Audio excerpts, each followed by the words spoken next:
Brad Williams, Excel Prime. Errors. You can use arrays to ignore or count errors in your data when normal functions would fail. What do we mean by fail? Why don't we just sum this information here?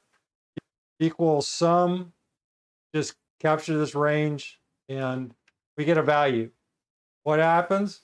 Well, the sum function cannot add errors. Are there workarounds? Yes. We can use this array format here, or we can use an if error on the table, have it spill down to another area.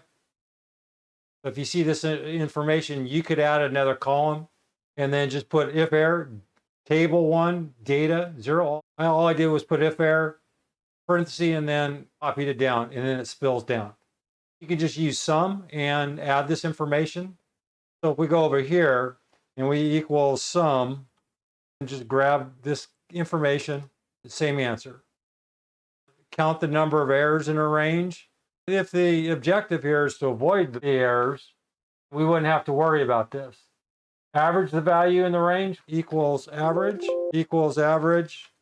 Can't use this information because the number will be screwy. Well, I'll do both.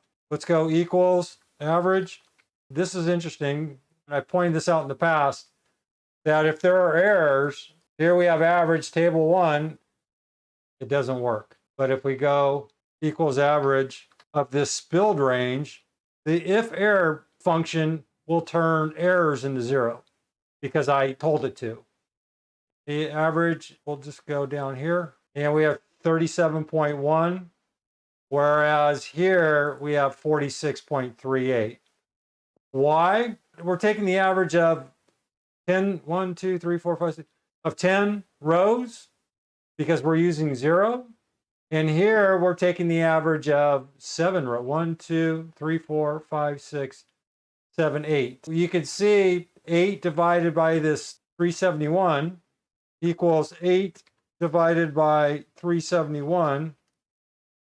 The sum of these 8 numbers, 371, divided by 8, it equals 46.35. But if we take this other number, 371, divide this by 10, it's going to give us 37.1. Now you can see what's right and what's wrong.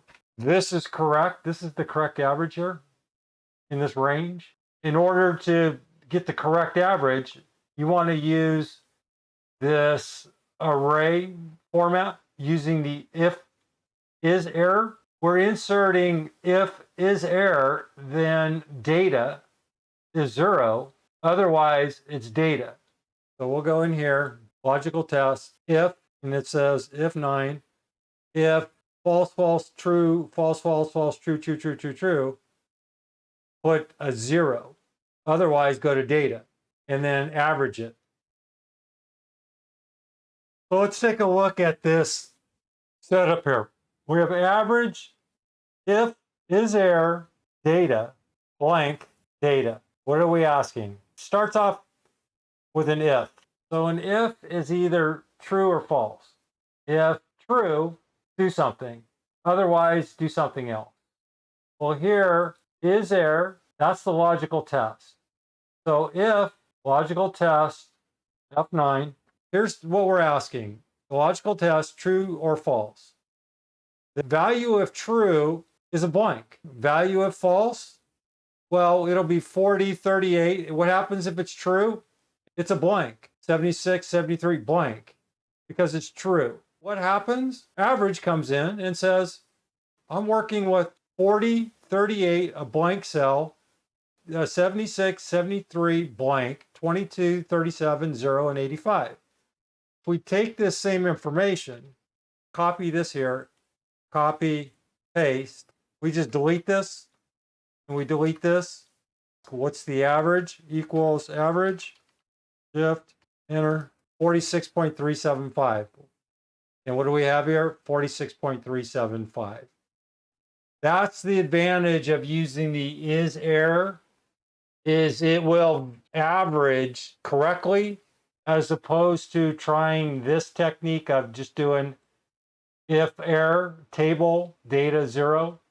And what this is saying, if there's an error, put a 0. Average will take that into account.